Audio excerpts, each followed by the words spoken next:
Hello, my name is Jerome and welcome to my RC Construction YouTube channel.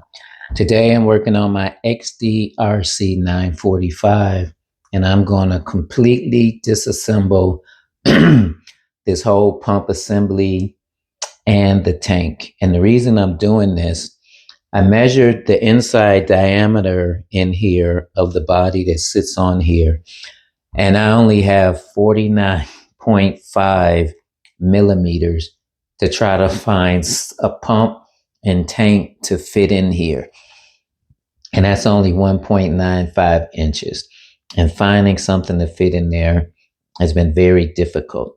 So I would like to see if I could find another pump that will fit on here, or another pump or pump motor to fit on here, or another pump motor and pump assembly that could bolt into here. So I'm going to disassemble all of this, take some pictures, and then go on the internet and see what I think would fit in here. But since I'm going to do all that, I guess I'll let you see it too. So this hose here is the output of the pump that goes to the valve body, and there's a hole on this side that's the return line that puts fluid back in the tank. So I'm going to take those two screws out, remove those hoses, so I can take this whole assembly out of the machine. Okay, so I'm removing this tank. There are two screws, one that goes here, one that goes here. They go down into the body of the excavator in order to hold it in place. Before starting this, I took the plate off the top and sucked all the fluid out of here. And if you can see here, this is a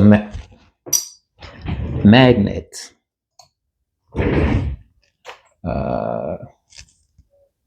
Right here, and the purpose of the magnet is to collect any metal shavings that might happen to get in the hydraulic fluid.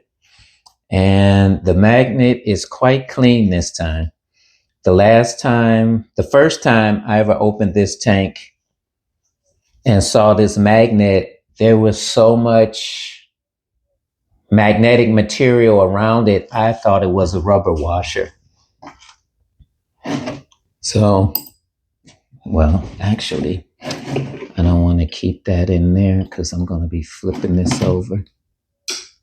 Stick them on there. So in order to remove this pump, I have to take these two screws out the bottom. And I think it might be this. Yep. I'll try to keep my hands in line of the camera as much as I can.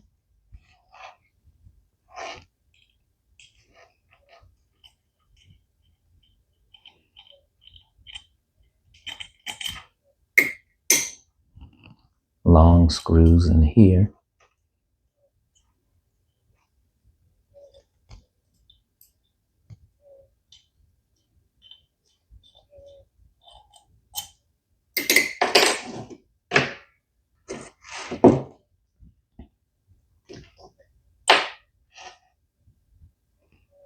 So that allows me to see what's on the inside of this pump. There's a little shaft in here that's cut in half, and a snap ring holding this pump, this mounting plate onto this motor.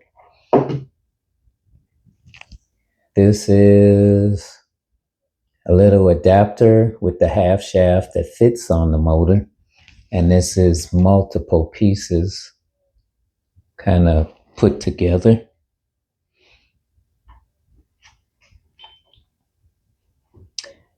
And this is the pump assembly. Notice as I was looking at motors online, I think this is a standard configuration, even though they do not show me any dimensions. But they tend to have these 4 screws that extend past the body, 2 holes in the center for fluid to flow in and out of, and then these 2 screws here, which mounted the screws that went through here and mounted it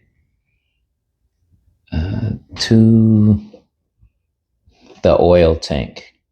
So my goal, if I can find these 2 pieces in the right height that will fit on here, and I can keep this oil tank, that's the ideal, perfect situation. Down here, there's 2 O-rings, and I believe these O-rings are where I've been leaking fluid, because it seems to start up here and then run down. So I'm going to try to see if I have O-rings that fit like this. Also, there are let me do this. There's still fluid in here.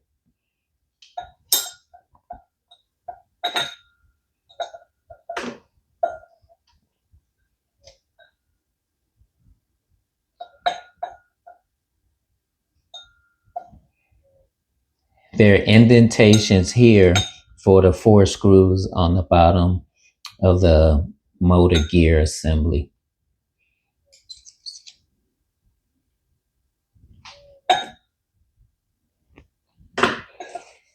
So with this apart, I think I'm gonna try to find something that will fit in here. Then I'm gonna replace these gaskets and reassemble this.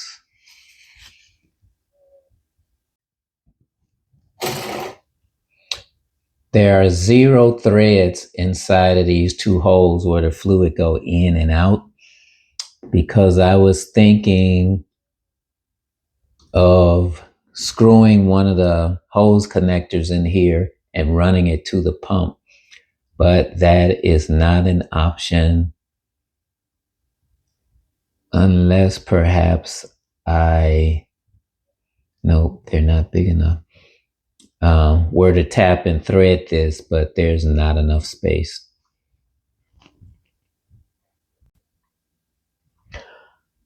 All right, I got everything back together. I replaced the 2 O-rings inside of here where I think my small leak was coming from.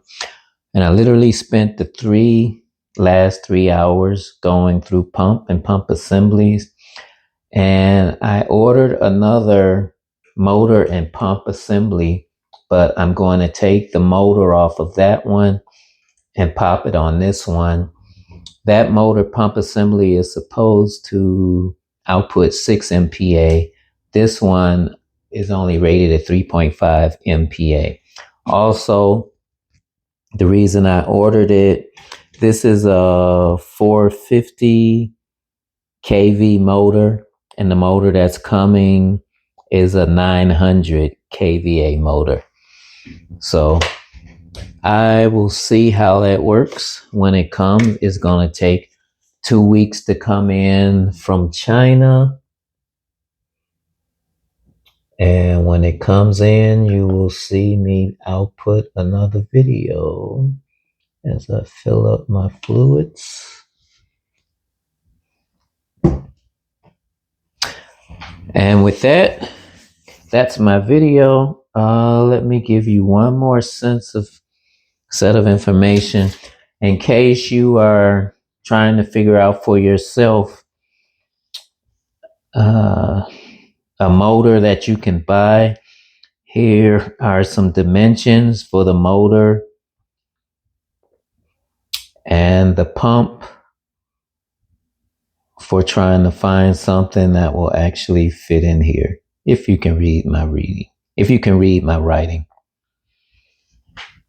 So With that, I'm going to end this video. I hope you learned something from it. Trust me, this is one of those things where I'm just going to keep working at it until I figure something out. So please click like on the video if you enjoyed it. Feel free to subscribe, and I will see you in the future. Peace.